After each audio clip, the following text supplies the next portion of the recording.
नमस्ते। आज हम बात करने वाले हैं हिस्टेरेक्टोमी के बारे में। ये एक ऐसा शब्द है जिसको सुन के अक्सर महिलाएं बहुत डर जाती हैं। उनको समझ नहीं आता कि ये क्या है, कब कराना चाहिए और क्यों कराना चाहिए। तो मैम, आज मैं आपसे जानना चाहती हूँ कि हिस्टेरेक्टोमी एग्जैक्टली होता क्या है? हिस्टेरेक्टोमी का मतलब होता है यूट्रस का रिमूवल, यानी कि आपकी बच्चेदानी को शरीर से बाहर निकाल दिया जाता है। तो ये यूट्रस जो है आपके लेजर के द्वारा भी निकाला जा सकता है, सीजर जैसे करके प्रोसीजर करके भी निकाला जा सकता है, या फिर नीचे से यानी कि वजाइना के थ्रू भी निकाला जा सकता है। ये कंडीशंस के ऊपर डिपेंड करता है कि आप किस रूट से हिस्टेरेक्टोमी करते हो, यानी कि यूट्रस का रिमूवल करते हैं। मैम, ये एग्जैक्टली कब कराना चाहिए? देखिए, हिस्टेरेक्टोमी के बहुत सारे सिम्टम्स होते हैं, बहुत सारी कंडीशंस होती है जिसमें आपको निकलवाना पड़ सकता है, बट जरूरी नहीं है हर कंडीशन के बाद आपको हिस्टेरेक्टोमी सजेस्ट की जाए। उसका कुछ अल्टरनेटिव ऑप्शन भी होता है, वो भी आप ट्राई कर सकते हैं। तो जब फाइब्रॉइड्स हो गए जिसके कारण आपको बहुत ज़्यादा पेन में, एब्डोमेन में दर्द होता है, या बहुत ही हैवी ब्लीडिंग होती है, इतनी ब्लीडिंग होती है कि आपको एनीमिया यानी कि खून की कमी हो जाती है, तब आपको हिस्टेरेक्टोमी की सलाह दी जाती है। अगर आपकी फैमिली कंप्लीट हो गई और आपको शरीर बाहर निकलने लग गया है, तब भी आपको हिस्टेरेक्टोमी कराने की सलाह दी जा सकती है। कई बार यंग फीमेल्स में भी प्रोलैप्स हो जाता है, यानी कि शरीर बाहर हो जाता है, बट यंग फीमेल्स में हम 35 ईयर्स की एज के आसपास उनको हिस्टेरेक्टोमी रिकमेंड नहीं करते हैं। हम उनके लिए दूसरा ऑप्शन रहता है कि हम उनको मैश लगा सकते हैं, स्लिंग लगा सकते हैं, उसके कारण भी बच्चेदानी जो है वापस ऊपर जा सकती है। तो इन केसेस में हमें हिस्टेरेक्टोमी यूजुअली करानी पड़ सकती है। कई बार आपकी बच्चेदानी के अंदर इन्फेक्शन भी होता है, तो यूजुअली हम इन्फेक्शन के लिए पहले एंटीबायोटिक्स वगैरह देते हैं। अगर लगता है कि बच्चेदानी के मुंह का इन्फेक्शन ज्यादा है तो हम आपका पेप्समियर या HPV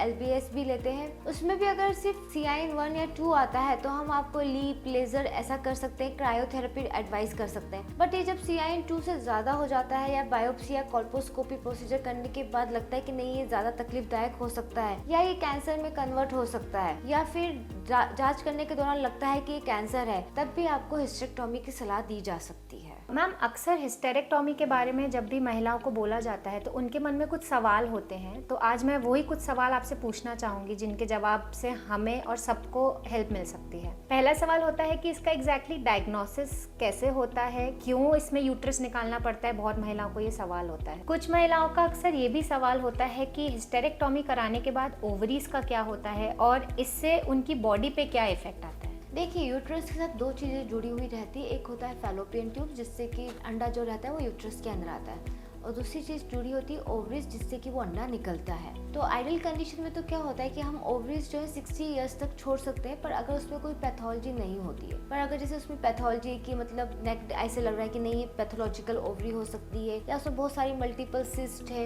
या जांच के दौरान आया हुआ है कि उसकी CA 125 या कुछ जो मार्कर्स होते हैं वो रेज्ड होते हैं, तो उन कंडीशंस में हम ओवरीज को निकालना प्रेफर करते हैं। हाँ, जो फैलोपियन ट्यूब्स होती है वो हम हर हिस्टेरेक्टोमी के साथ निकाल देते हैं। तो ओवरीज को यूजुअली हम 60 ईयर्स की एज तक प्रिजर्व करना चाहते हैं। और मैम, ये सर्जरी के बाद एक वुमन की लाइफ में, उनकी बॉडी में क्या चेंजेस आते हैं जिसका उन्हें ध्यान रखना चाहिए? देखिए, सर्जरी कराने के ऊपर डिपेंड रहता है कि आप किस टाइप की सर्जरी करा रहे हैं। सपोज आपने लेजर की सर्जरी कराई है, यानी कि लेप्रोस्कोपिक सर्जरी कराई है, जिसे हम पिन होल सर्जरी कहते हैं, तो यूजुअली उसमें आप 2nd to 3rd day discharge हो जाते हैं। 5th डे तक आप रूटीन वॉक वगैरह करना शुरू कर सकते हैं। उसमें आराम उतना नहीं करना पड़ता जितना कि आप पूरा पेट खुलवा के, यानी कि एब्डोमेन खुलवा के सर्जरी कर रहे होते हैं। एब्डोमेन खुलवा के भी कई बार सर्जरी करना बहुत कंपलसरी हो जाता है। अगर आपका सिस्ट बहुत बड़ा होता है, या यूट्रस बहुत बड़ा होता है कि वो लेप्रोस्कोप से नहीं निकल पा रहा है, या फिर उसके साथ अन्य कोई पैथोलॉजी भी जुड़ी हुई रहती है जिसके कारण हमें लगता है कि नहीं इसको ओपन ही करना पड़ेगा, तो हम उसे ओपन हिस्टेरेक्टोमी कहते हैं। उसमें सीधे जितने टाके आते हैं उसमें आपको रेस्ट ज़्यादा करना पड़ता है, स्टिचिंग का पूरा हील होने का वेट करना पड़ता है, उसमें ब्लड लॉस भी आपका ज़्यादा होता है। तो इन कंडीशंस में आपको अपने खाने पीने का भी ज़्यादा ध्यान रखना पड़ता है। थर्ड टाइप की रूट होती है अपनी, जो नीचे वजाइनल रूट से सर्जरी होती है। कई बार वजाइनल रूट से सर्जरी होने के बाद क्या होता है, वजाइना की लेंथ छोटी हो जाती है। तो अगर हम बहुत लॉन्ग टर्म कॉम्प्लिकेशन की बातें करें तो उसमें हो सकता है आपकी सेक्सुअल एक्टिविटी थोड़ी सी कम हो जाए, पेन वगैरह जिसके होता है उसके कारण भी आपकी सेक्सुअल एक्टिविटी, इंटीमेसी कम हो सकती है। अगर आपकी ओवरीज निकाल दी गई है, यानी